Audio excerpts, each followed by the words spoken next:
Fan Expo Canada, make some noise and show all the love to the incomparable Marisa Tomei!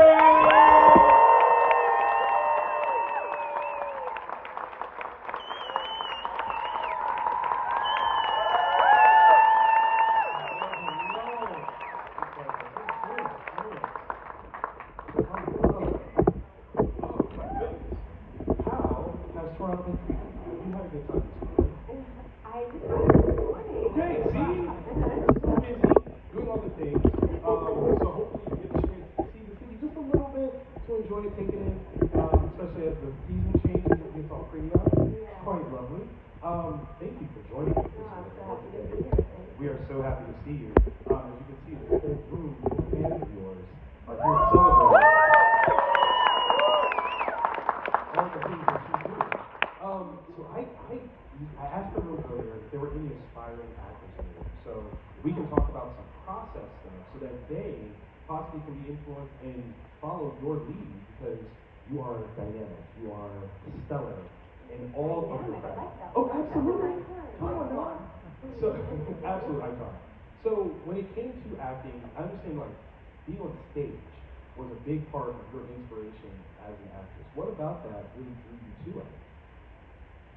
Well, I mean, when I was little, we always did like plays, like probably everyone does in school. That's awesome. You did? I did. I was shy. I was shy as a child. Yeah. Well, being shy doesn't necessarily mean that you wouldn't want to be an actor. I was super shy. I could barely speak. I was really the person behind my mom's little, apron strings kind of thing. That's adorable though, because you have such big personality and some of the characters you bring out. I love that is the true. Well, it's like the opposite. Yes, it's true acting talent, y'all. So you can be shy, but still be. And I love that. It's the alter ego, right? That is great. Did you have a favorite play that you would see that really kind of like, I love this play, either as yourself or the family? When I was in school, there were like little plays, like Mary Poppins and little things like that. We do it, of course. And then my parents, because I grew up in Brooklyn, my parents took us to the theater a lot. So I did see the original A Chorus Line. I saw Night Mother. I saw a lot of really very important shows. Yes. Really great actors. Kathy Bates in Night Mother was just incredible. So there were things. I think also my parents really liked the theater. Made them happy. So you're a kid, you kind of want to always please your parents. I mean, have that yes. And so I think just kind of rubbed off. But they like musicals a lot, especially my father.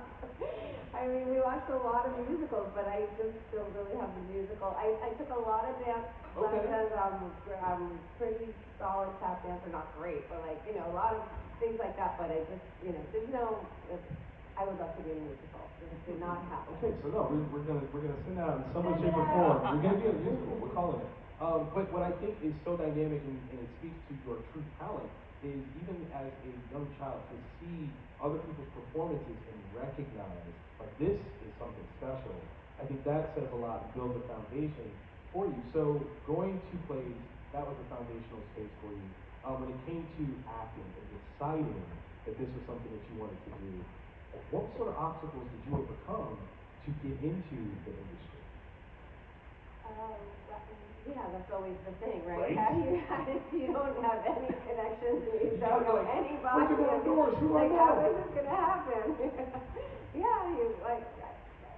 One of my aunties by a marriage, she actually was a tap teacher. She was a great dancer. She was a tap dance teacher, but she wasn't really in the business, but she kind of knew enough to help me put a headshot together and that kind of thing. And how did I wind up? I guess I don't really remember that. I don't remember. I know that it was a challenge to figure out how do you get into the business part of it. I just went. There was I guess they still make it backstage. I don't know if they have it in Canada, but it was you could auditions. They'd hold open auditions. Really? You could try to Okay. get something. And I did get a part on the soap opera at that time. That's and right. one Make thing some led noise to for that. Make some noise for that. one thing kind of led to another that way. I love it. Just really scrappy. Basically, like, and even back to the musical thing, I would just audition for anything, even though it was like horrible. And I just like, when those people who audition for musicals, they're so talented. They teach you that choreography in 30 seconds, Right. and you have to know it. And I was 5, 6, 7, struggling. 8. I was in a farce. It was not working for me, but I tried. I was just like, stupidity of being young. No, come on. The tenacity, though, of chasing your dream. I think that is one of the most important things for anybody. It doesn't matter what you're going into. Even if you don't necessarily think that you are the most skilled person at it, you went for it. You went out there, you were seen. And no matter what, that means that those people that make decisions will know your name. And I'm sure that there's some people that you audition for, they're like, hey, I met Marisa Tomei once. She auditioned for me. We didn't take her butt. I know her. I promise. They gave her that job, remember? It's our fault. We're fools. You mentioned being on a soap opera, and that takes place instead of being on the stage, you're on the small screen. And there's something very special about television. And you've had many different appearances on great shows. Different World Was My Life. Yes. We even had to shout out your cameo on Seinfeld. So, do you like anything in particular about being on TV versus the stage or film? TV is kind of like film, Right. in a way. I mean, some of those things, different worlds in front of a live audience. Come on now. So that was very much like the stage. Exactly. It was like, and it was a regular schedule, and it was like a Friday night, and the audience comes in, and you have a live audience, and they're with you through that whole run. And sometimes you just go back and kind of pick up a few things, but generally we just went right through it, and I think that's what I liked about it. I liked being with everyone. Over your distinguished career, has filming for television changed much in process? Whether technology has changed, the cameras are different? Well, there's no more like this, hardly any sitcom, so you're not doing anything in front of a live audience, except for I got to do the All in the Family, like that week. Come on now. Yes. It was so fun and so scary, and it was just like so shocking, came out of nowhere, and I don't even, it was... But you were brilliant. I think it happened because I was, Jimmy Kimmel's best friend is Chris Bianco, who has an amazing pizza place, and in Phoenix, but then he opened one in LA. Right. And my brother is friends with that guy, because they both love free pizza. Of course. So we went to that soft opening of that pizza place, that restaurant, and Kimmel was there, and we just all said hi. And then like 2 days later, I got a phone call from Norman Lear saying, hey, do you want to be part of this All in the Family thing? But I think it's because Jimmy produced it. So of course. I think it was because he just saw me at the pizza place. That's I was like, you really do have to follow what you love. I was like, I really love pizza, and I want to go. And something good came out of it. But it was really quite a challenge, of course. I mean, I certainly also was like, Edith, wait a second. I guess I am that age. Okay. Very well. Let's say that for sure. And that's another classic show that is super steeped in astounding, smart comedy. And I think that's something that also marks your career. You have such astounding comedic timing that, when they see you, they're like, oh my God, this is a beautiful woman. And then she makes you laugh in the best way possible. It's so true. It's so true. You are really making up for the last panel. And to that end, like, when it comes to comedy, do you have any particular idols or icons that you looked up to as comedians or performers that just made you laugh? Oh yeah, Lucille Ball. Oh, come on. Make some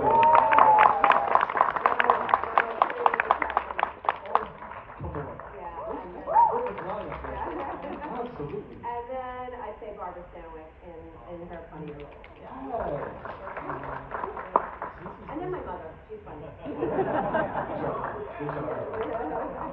I think that's the other thing that is so spectacular about you is you have this wealth of culture that you get into. Is that part of the New York upbringing? I mean, because obviously New York is a great place for culture.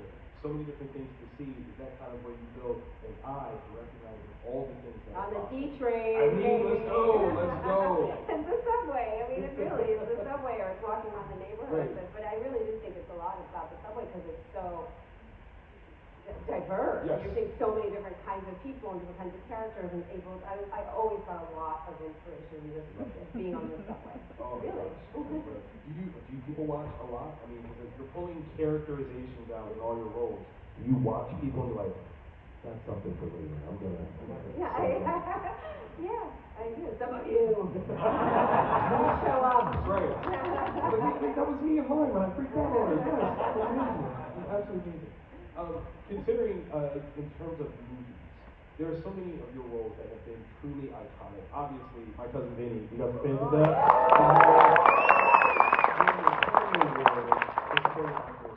To do so at that point in your career, what did that feel like as an accomplishment? I don't know if any of us have ever won anything in this room that was of that level of acclaim, but to stand out in such a prominent role and you won the award, what did that do for you as an actor? Well, I mean, it gave me a career I didn't really have. I mean, I had this You had some a little things, bit. yes. I mean, I was part of the theater company that's still Naked Angels. Come on now. It's a great theater company in New York. Did you co-found that? You co-founded that, didn't you? I was pretty early on. Okay, all right. My baby, like the third person. Okay. You know, like I wasn't like it was like Fisher and a couple of other people from NYU that they had started it, but I had met him on the set of Flamingo Kid that I was pretty much an extra. But we became friends, and he was like, I'm starting a theater company, and like it was just so great, so lucky to have that time. There's nothing like that where I mean there's nothing that I could do that would ever be really pure as that time, and it was so fulfilling and felt. And we had an actual theater too. We had a space, and that really gave us a home and the place you could just show up at any time, and it would always be creative, and it was really a very, very special time. So I was in the company, and also had done the soap opera, like I was saying, and but I couldn't really break into movies, and I just flummoxed. And it's hard. It's hard. It's really hard.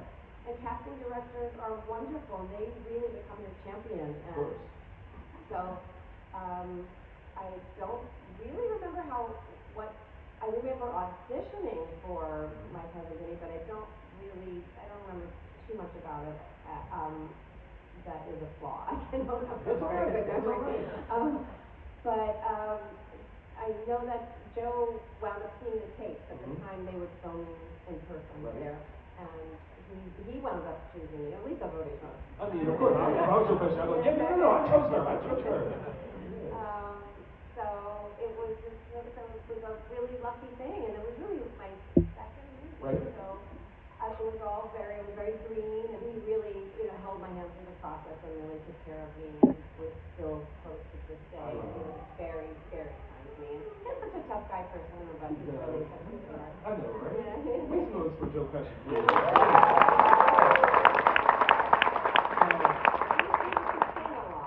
He plays the guitar. He had a career as a singer as a child actor. Yes.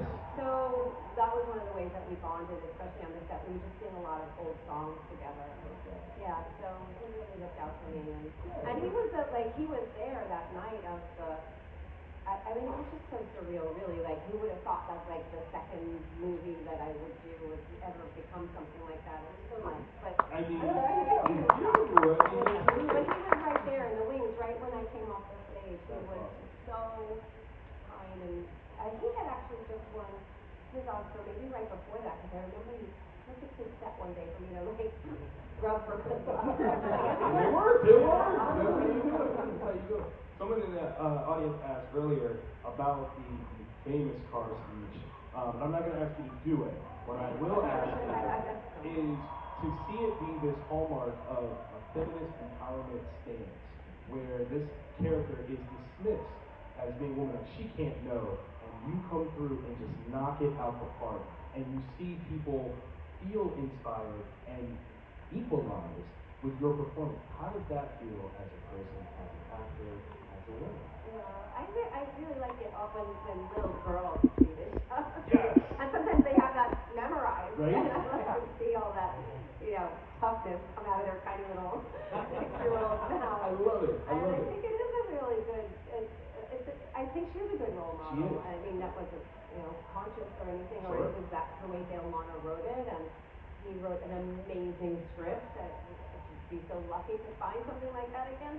I feel so happy that I got to be part of that, and it really did use that alternate persona that Of course, you're of course. asking about.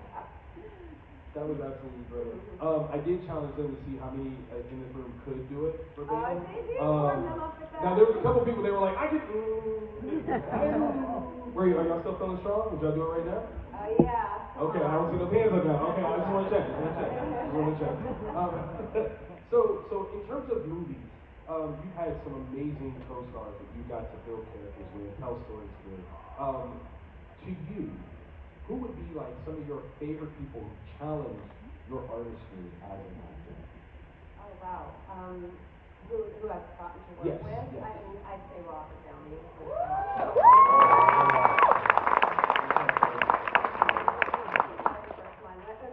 We worked together on Chaplin. Right. And we worked together on Only You. Right. And then again Spider-Man. But yeah, I think there was just like, you don't always have that, like when I have with Joe, or when I have with him, like you just have a rhythm, Right. like a comedic rhythm just happens. So he definitely, brought me up and elevated. Chaplin is one of those phenomenal movies about film culture and one of the true icons of film. In your diverse range of filmography, are there other characters like Chaplin that you would like to tell a story about? Oh gosh.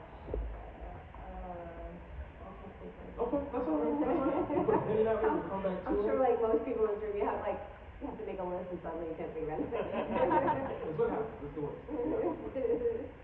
I think to many people in this room, there's so many that really got to know you through a lot of different roles. And Aunt May is definitely one. Can I get some love for Aunt May?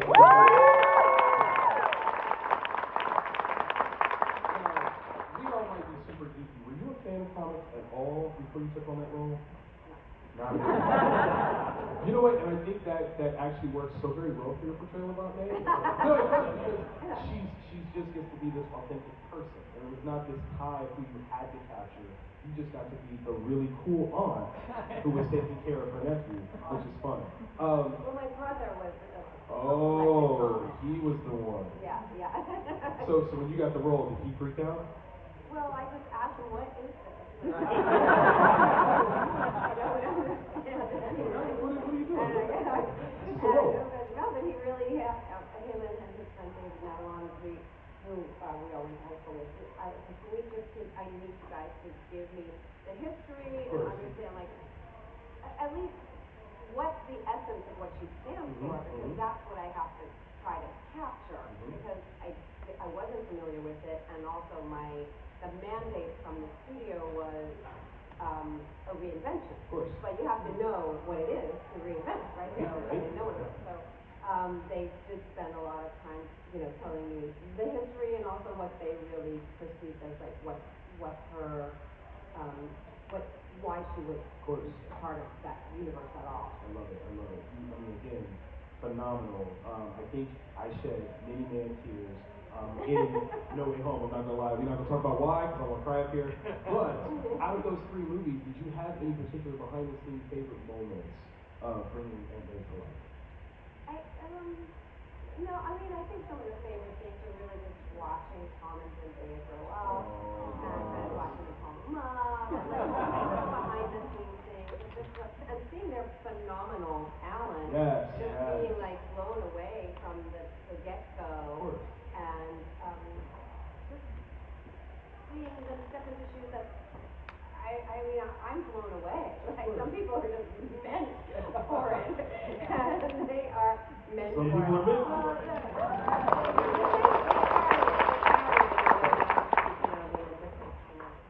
They carry enormous star power, enormous power, and they are meant to be real people at the same time, and just this multi-talent. They can do everything. They sing, they dance, they act, they do stunts, they design fashion. I mean, what are they not doing? I mean, they're incredible people. I love it. That's absolute magic. And again, I it's saw one him do Shakespeare in London. Yes, I was there and I went to, I mean, there he is. He's doing the verse beautifully. Like, he can do everything. And then he did a cartwheel and flip. He was awesome. No, I love that. I absolutely enjoy that. When it comes to different genres, do you have a particular favorite genre to act in? And is there one that you are just itching to jump into that you haven't really done yet? Well, musicals. I mean, no, we get you that musical. We don't already talk We about got that, right? You talk that to If I gotta write it myself, you get it. Absolutely. Anything else? I mean, do you like horror movies? No, I don't. You get no horror whatsoever. No. I get scared. I really am. I can't. I mean, the nightmares. I the Purge. I mean, I had a small part in the Purge. Indeed, I was gonna say that. It was kind of like kind of political. Yes, I kind of went with it. Okay. Van Jones was in that one, and like it was like okay, it's like a statement about how people are treated, and we're gonna like uprise. But it was. But to be in a horror movie, I just think I have nothing. That's fair. And also, I can tell you would be amazing at it. So I just want to throw that out there. If ever you're just bored, and you're like, you know what? I'll just try. That'd be fun. So there are so many very talented people that, again, wear many hats when it comes to being in this business. For you, what other aspirations of the filmmaking and storytelling business are on the horizon for you? Ever stay the director chair, maybe producer, writer? What is on the horizon? I just want someone to write another really great movie. Done and done. Give it to me. Done and done. Yes. I mean, that would be ideal. Okay. Actually. Do we have any writers in it? Just checking. I like that. For you, we have just a few more minutes, and I don't want to hold you up too long. For you, what are some of the best things that occur as a part of your career when it comes to interacting with fans? Have you had any crazy great moments that you were out and about just doing your thing and a fan came up and just gave you that glow of appreciation in an experience? Oh, well, yeah, that's just so beautiful. I mean, it's really, what is, if something touched someone's family, or meant something to them, and like that always really is very moving to me and really uplifting. And then also, of course, when people are like really in tight Spider-Man suits and you feel their junk.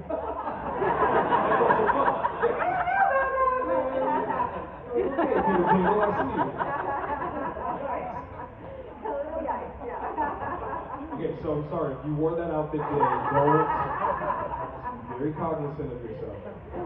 But no, sincerely, Marisa, thank you so very much for joining us. It has been a blast to chat with you. We love all of you. And you really see the more. Thank you,